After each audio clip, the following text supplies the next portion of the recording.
Salut à tous, on se retrouve pour une vidéo spécialement consacrée au poste de numéro 9 dans le football et on va voir comment ça se fait qu'il n'y a tout simplement plus forcément ou voire presque plus du tout de faux numéro 9 et que dans le football moderne, on voit des attaquants qui sont obsédés par le but et qui sont de véritables finisseurs. Alors, déjà dans un premier temps, on va parler des anciens faux numéro 9 et on va en citer quelques-uns. Le premier auquel on pense directement, c'est Lionel Messi au Barça avec Guardiola. Après, il ne faut pas non plus oublier que Serge Fabregas a aussi beaucoup joué à ce poste-là. Et puis, si on sort du Barça, il y a aussi bien évidemment Roberto Firmino à Liverpool. Il y a aussi Karim Benzema au Real Madrid. Alors pour moi, c'est à la période où Ronaldo était encore là. Et que du coup, Benzema jouait pas forcément comme un neuf finisseur, mais plutôt comme un neuf qui apportait beaucoup dans le jeu. Ensuite, il y a aussi à Manchester City, à son passé, par exemple, on a vu Bernardo Silva ou même encore Phil Foden qui ont joué à ce poste-là. À part lors des deux matchs face au Real Madrid, dans la double confrontation, où il y avait Gabriel Jesus qui était vraiment au poste de numéro 9, on voyait avec des champions quand même pas mal de fois. Donc ce fameux faux numéro 9 est là en première ligue. Maintenant, aujourd'hui, ça se fait presque plus. Alors en Coupe du Monde, il y a quand même deux nations qui l'ont fait. C'est donc l'Espagne avec notamment Marco Asensio qui a joué à ce poste. Et en Allemagne, on a vu notamment Kai Havertz. Le truc, c'est que ça n'a pas marché. Ces deux pays-là n'ont pas du tout fait un bon parcours. Et puis, on a vu qu'aujourd'hui, faire des résultats avec un faux numéro 9, c'est peut-être pas forcément ce qu'on voit le plus. Maintenant qu'on a dit tout ça, pourquoi en fait? C'est ça qu'il faut essayer de comprendre. Comment ça se fait que du coup, on a vu une telle évolution. Alors le premier point que j'aimerais aborder, c'est concernant donc les latéraux. Je pense que les latéraux, c'est un poste qui évolue énormément et c'est ce qui définit, on va dire, le football moderne actuel. Si on se concentre sur les latéraux, on peut comprendre pas mal de choses dans la façon dont l'équipe va jouer. En fait, aujourd'hui, les latéraux, on en voit de plus en plus, comme à Arsenal notamment et à City, c'est les deux équipes qui le font le plus où ils vont donc s'incorporer au milieu de terrain. C'est Guardiola qui a vraiment mis ça en avant. Et en fait, ce qu'il faut se dire à la base, c'est que quand tu joues avec un faux numéro 9, donc tu as l'attaquant qui va redescendre, qui va apporter du surnombre au milieu de terrain.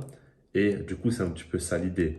En ayant donc un ailier plus finisseur qui va terminer les occasions et un numéro 9 qui va apporter encore plus de soutien au milieu de terrain.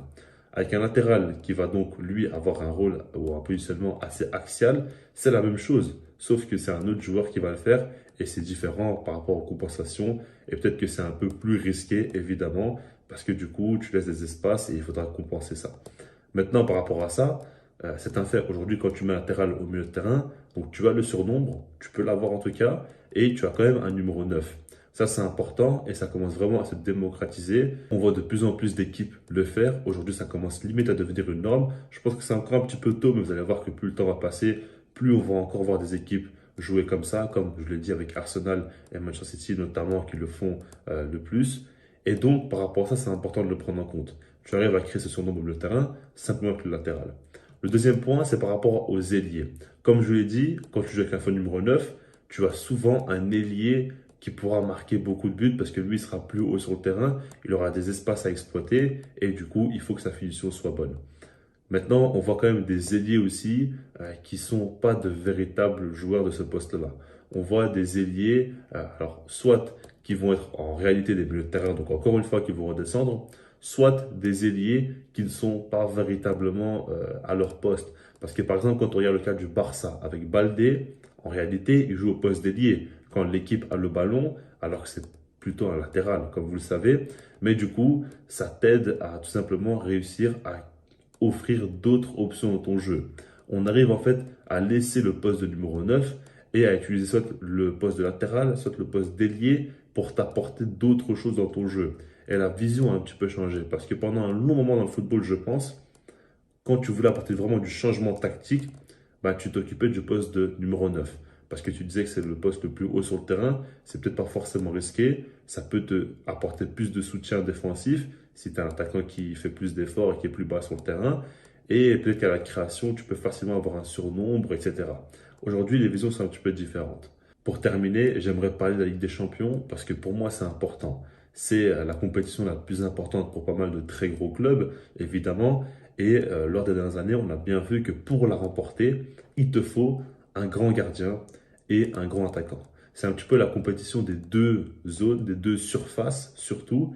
Et par rapport à ça, on l'a vu par exemple avec le Real Madrid la saison passée où ils ont été très très forts, voire même limite imprenables là-dessus, parce qu'ils ont eu Thibaut Courtois qui a fait une saison stratosphérique et Karim Benzema, lui aussi, qui a été exceptionnel en Ligue des Champions.